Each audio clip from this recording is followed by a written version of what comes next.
The desk that shouldn't exist. Evelyn Carter had always believed she was numb to the dullness of office life.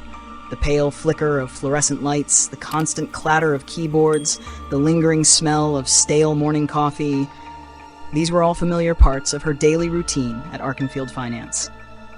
But then she discovered Desk 47, and everything began to unravel, piece by piece. That morning was like any other, except for one thing. When she stepped onto the 11th floor, Evelyn noticed an entirely new row of desks placed near the windows at the far end of the office. They hadn't been there yesterday. She was certain of it. "Did you notice the new workstations?" Evelyn asked Mark, the co-worker seated beside her. Mark shrugged. "They've been there forever, haven't they? Maybe you're just too stressed to notice." Impossible. Evelyn was the type who noticed even the smallest changes in the workplace. But she didn't want to argue, so she quietly sat down at her own desk. Yet the feeling gnawing at her stomach wouldn't disappear. During lunch break, she finally decided to walk over to the new desks. Desk 47 sat right in the middle. On it was an old computer, a bulky, outdated monitor the company had phased out 3 years ago. There were no personal belongings, no files, not even a nameplate. Just a tattered swivel chair with a tear across the backrest. The light above the desk flickered, almost as if trying to warn her. Evelyn placed her hand on the desk and jerked back immediately. The surface was ice cold, colder than any normal piece of office furniture should ever be. "Does someone sit here?" she asked aloud. A voice behind her answered, "Yes." Evelyn spun around. A tall, thin man with grayish skin, like someone who hadn't slept for months, was standing there.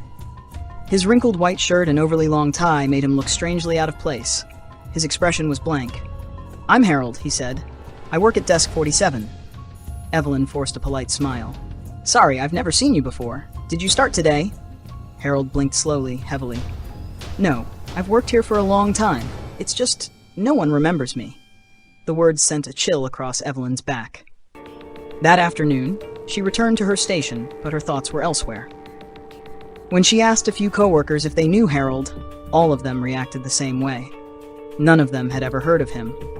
A few even insisted Desk 47 had been empty for years. The uneasiness twisted tighter in her chest. As she left work, she glanced at Desk 47 one more time. Harold was still there, not typing, not moving, just sitting motionless in front of a blank screen. His eyes followed her all the way to the elevator. Evelyn barely slept that night. She dreamt she was back at the office at midnight. All the lights were off except for a single bulb hanging above Desk 47. Harold slowly turned his head toward her, but his face wasn't the same. His features were longer, sunken, as if time had drained life from him. When she began stepping back, he whispered, "Don't forget me." She woke up gasping, heart racing wildly. The next morning, Evelyn arrived at work earlier than usual. She needed to know whether Harold was real or simply a hallucination brought on by exhaustion. When she reached Desk 47, her heart pounded. Everything was there as before, the old monitor, the torn chair. But Harold was gone. "Evelyn?" She jumped when Mark called her. "What are you doing here? Desk 47 sealed off." "What?" she blurted. Mark pointed at a strip of faded yellow tape stuck on the desk's edge. "Do not use." The tape was old, cracked, peeling like it had been placed there years ago. "No one's allowed to use this desk since whatever happened back then," Mark said quietly. "What happened?" Mark paused, confusion flickering on his face. "I don't remember. I just know we're not supposed to go near it." Evelyn swallowed hard. "Do you know Harold?" "Harold who?"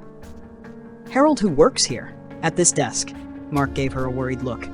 "We don't have anyone named Harold on this floor."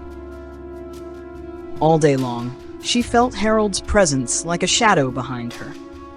Every time she turned around, she caught a glimpse of someone by Desk 47, but when she looked again, it was empty.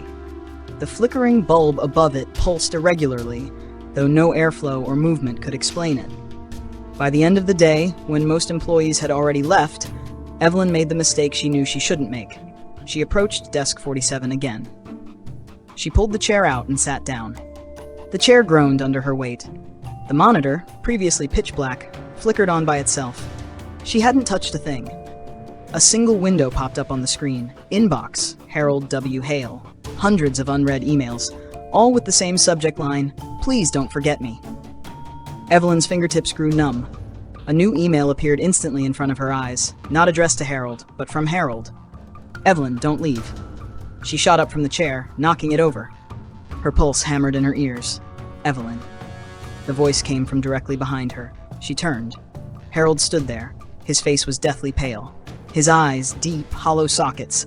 His neck bent at an unnatural angle as if it had once been broken. What are you?" she stammered.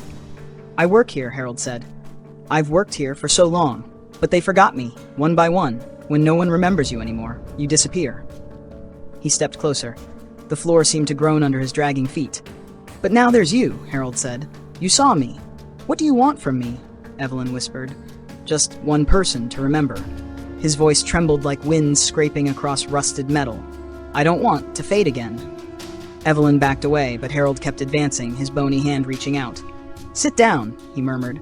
"Work with me. Here, forever." Evelyn turned and ran. The office lights shut off behind her one by one. Desks rattled. Papers whipped into the air. The copier activated on its own, spitting out sheets with a single line. "Don't forget Harold." The elevator doors slid shut just as Harold's silhouette pressed against the glass, his eyes glowing red in the dark, his mouth stretching into a warped grin. "Evelyn," he whispered, "I won't let you forget me." The next morning, employees at Arkenfield Finance found Evelyn's desk abandoned. Her computer was still running.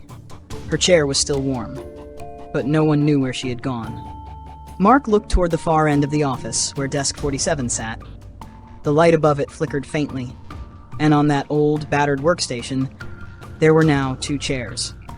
2 faint silhouettes sat side by side, though no one noticed. Or perhaps they had already forgotten.